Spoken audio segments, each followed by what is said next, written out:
بچوں السلام علیکم۔ آج ہم ششم جماعت کی اردو کے تیسرے سبق کے چوتھے لیکچر کا آغاز کر رہے ہیں۔ اس سے پہلے والے لیکچر میں ہم اردو کے معنی اردو کے رجسٹر پر لکھ چکے ہیں اس سبق کے، اور اپنی کتاب کا صفحہ نمبر 14 کھولیے اور اس میں دیکھیے کہ لکھا ہے نیچے دیے گئے سوالات کے جواب لکھیے۔ تو آج ہم ان کے سارے سوالوں کے جواب لکھیں گے اپنے اردو کے رجسٹر پر۔ پہلا سوال ہے، ایران کے نیک سوداگر کا نام کیا تھا؟ اس کا جواب ہے، ایران کے نیک سوداگر کا نام مہریار تھا۔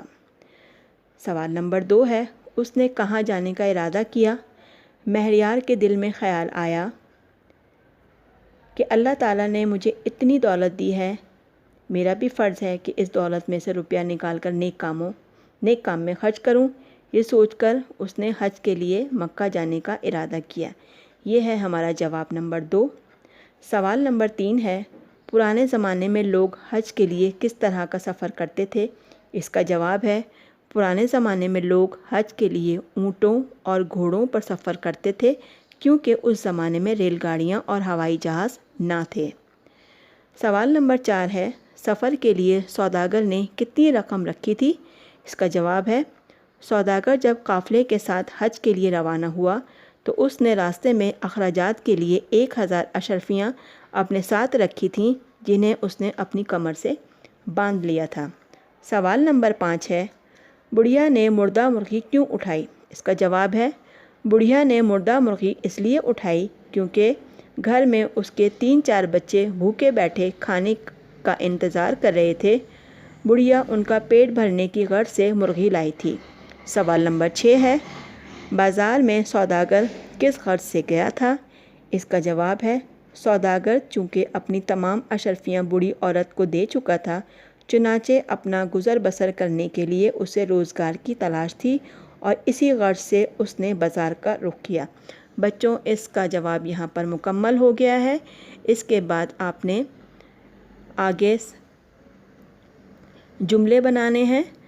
آپ نے سوال لکھنا ہے، مندرجہ ذیل الفاظ کے جملے بنائیے، اور الفاظ اور جملے آپ کو سامنے نظر آ رہے ہوں گے۔ پہلا الفاظ ہے ہمارے پاس جملے بنانے کے لیے اخراجات۔ اس کا جملہ ہے، ہمیں اخراجات میں میانہ روی اختیار کرنی چاہیے۔ دوسرا الفاظ ہے ہمارے پاس قافلہ۔ اس کا جملہ ہے، احمد حج کی غرض سے قافلے کے ساتھ روانہ ہوا۔ نمبر 3 ہے خستہ۔ اس کا جملہ ہے، ہمارے محلے میں ایک انتہائی خستہ مکان ہے۔ نمبر 4 امانت۔ اس کا جملہ ہے، ایک مومن ہمیشہ امانت کی حفاظت کرتا ہے۔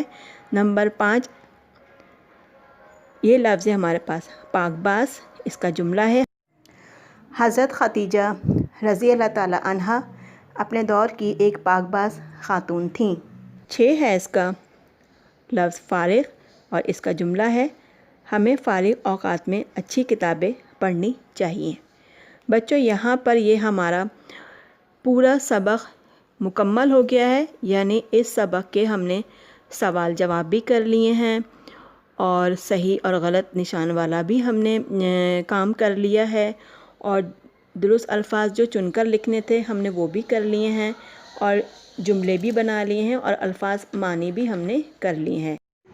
گھر کا کام سبق نمبر 3 نیکی کا بدلہ کے سوال جواب اور الفاظ جملے اپنے اردو کے رجسٹر پر لکھیں اور یاد کر کے AR پر مشق کریں۔ اللہ حافظ۔